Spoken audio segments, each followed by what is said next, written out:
اعوذ باللہ من الشیطان الرجیم بسم اللہ الرحمن الرحیم السلام علیکم ورحمۃ اللہ وبرکاتہ۔ میں حافظہ افرا جاوید اسلام آپ سب سے مخاطب ہوں اپنے یوٹیوب چینل انفینٹ اسلام میں آپ سب کو خوش آمدید کہتی ہوں۔ امید کرتی ہوں آپ سب خیریت سے ہوں گے، زندگی پرسکون پر اطمینان اور ایمان بالخیر گزر رہی ہوگی۔ آج کے اس لیکچر میں بات کریں گے استخارہ کرنے کے طریقے کے حوالے سے، اس کا بہترین وقت کون سا ہے، استخارہ کی دعا کیا ہے، اس کا ترجمہ کیا ہے، اور کن کن احتیاطوں کے ساتھ ہمیں استخارے کو پرفارم کرنا چاہیے، اور کیا دلائل ہمیں نبی پاک صلی اللہ علیہ وآلہ وسلم سے ان کے فرمان سے ملتے ہیں کہ جس کی وجہ سے ہمیں حکم دیا گیا استخارہ کرنے کا۔ ان تمام ٹاپکس پہ بات کریں گے۔ تو شروع کرتے ہیں، استخارہ کرنے کا بہترین طریقہ کیا ہے، مسنون طریقہ کیا ہے جو نبی پاک صلی اللہ علیہ وآلہ وسلم کے فرمان سے ثابت ہے۔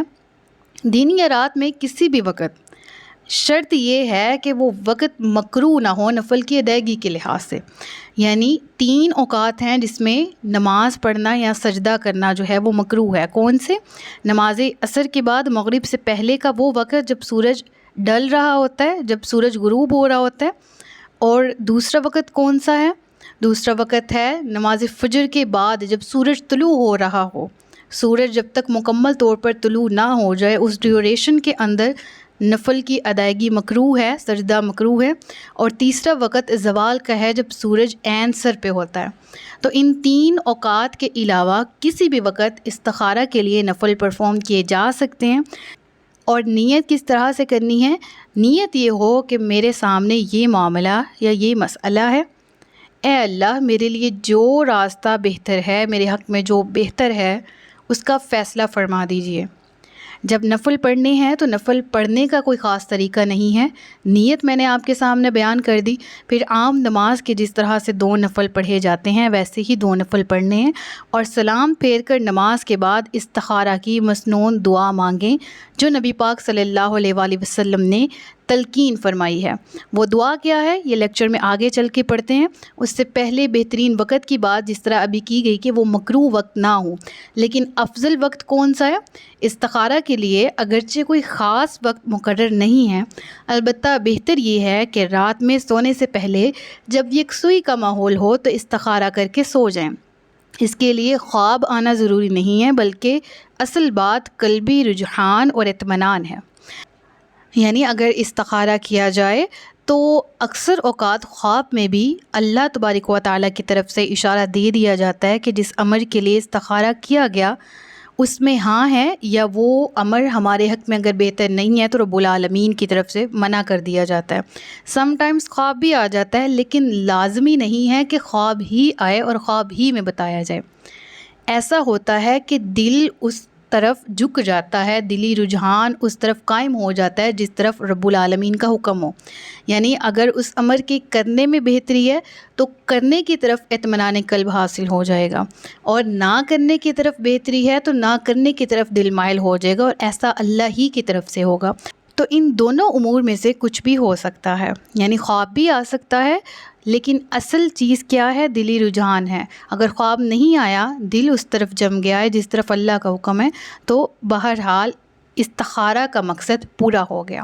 اب بات کر لیتے ہیں دلیل کی کہ ایسا حکم نبی پاک صلی اللہ علیہ وآلہ وسلم سے ثابت ہے یا نہیں۔ تو جواب ہے جی ہاں۔ صحیح بخاری کی حدیث نمبر 1162 میں حضرت جابر بن عبداللہ رضی اللہ تعالیٰ عنہ سے روایت ہے کہ رسول اللہ صلی اللہ علیہ وآلہ وسلم ہمیں تمام معاملات میں استخارہ کرنے کی ایسے تعلیم دیتے جیسے قرآن کریم کی کسی سورت کی تعلیم دیتے۔ آپ صلی اللہ علیہ وآلہ وسلم فرماتے، جب تم میں سے کوئی شخص کوئی کام کرنا چاہے تو فرض کے علاوہ 2 رکعت نفل پڑھے، پھر یہ دعا مانگے۔ فرض کے علاوہ مینز یعنی کہ جو فرض نمازیں ہیں 5، ان کے علاوہ 2 رکعت نفل ادا کرے اور پھر دعا پڑھے۔ اور وہ دعا کیا ہے اس کو ایک دفعہ پڑھ لیتے ہیں۔ دعائے استخارہ جو کہ صحیح بخاری سے ثابت ہے ریفرنس کے ساتھ، وہ کچھ اس طرح سے ہے، میں پڑھوں گی، اس سے اگر آپ توجہ سے سنیں گے تو آپ کی دعائے استخارہ کے پڑھنے کے دوران والی غلطیوں سے انشاءاللہ محفوظ رہیں گے۔ بسم اللہ الرحمن الرحیم۔ اللہم انی استخیرک بعلمک و استقدرک بقدرتک وأسألك من فضلك العظيم فإنك تقدر ولا أقدر وتعلم ولا أعلم وأنت علام الغيوب اللهم إن كنت تعلم أن هذا الأمر خير لي في ديني ومعاشي وعاقبة أمري عاجله وآجله فاقدره لي ويسره لي ثم بارك لي فيه وإن كنت تعلم أن هذا الأمر شر لي في ديني ومعاشي وعاقبة أمري عاجله وآجله فأصرفه عني واصرفني عنه واقدر لي الخير حيث كان ثم أردني به۔ اب یہاں ایک بات کا خیال رکھا جائے کہ یہاں پر حاذل امر لکھا آ رہا ہے، 2 جگہ پر حاذل امر ہے۔ اب یہاں اس سے کیا مراد ہے؟ یہ کام، یعنی وہ کام جس کی نیت سے استخارہ کیا جا رہا ہے۔ تو جو عربی جانتے ہیں وہ یہاں پر اس کام کا ذکر کریں گے، لیکن جو عربی نہیں جانتے وہ دل میں نیت ہی کر کے دعائے استخارہ پڑھ لیں گے، تو ان کی اس نیت سے ہی استخارہ پرفارم ہو جائے گا۔ اب بات کر لیتے ہیں اس کے ترجمے کی۔ تو اس کا ترجمہ کچھ اس طرح سے ہے کہ اے اللہ، بے شک میں تجھ سے تیرے علم کی بدولت خیر طلب کرتا ہوں، اور تیری قدرت کی بدولت تجھ سے طاقت مانگتا ہوں، اور تیرے فضل عظیم کا طلبگار ہوں کہ بے شک تو ہی قدرت رکھتا ہے اور مجھے کوئی قدرت نہیں۔ علم تجھ ہی کو ہے اور میں کچھ نہیں جانتا، اور تو تمام پوشیدہ باتوں کو جاننے والا ہے۔ اے اللہ، اگر تو جانتا ہے کہ یہ کام، یعنی جس کے لیے استخارہ کیا جا رہا ہے، ٹھیک ہے، اے اللہ اگر تو جانتا ہے کہ یہ کام میرے دین، معاش اور میرے کام کے انجام کے اعتبار سے میرے لیے بہتر ہے، تو اسے میرے لیے مقدر کر دے اور اس کو میرے لیے آسان کر دے، پھر اس میں مجھے برکت عطا کر۔ اور اگر تو جانتا ہے کہ یہ کام میرے دین، معاش اور میرے کام کے انجام کے اعتبار سے برا ہے، تو اسے مجھ سے دور کر دے اور مجھے بھی اس سے ہٹا دے، پھر میرے لیے خیر مقدر فرما دے جہاں بھی وہ ہو، اور اس پر میرے دل کو مطمئن کر دے۔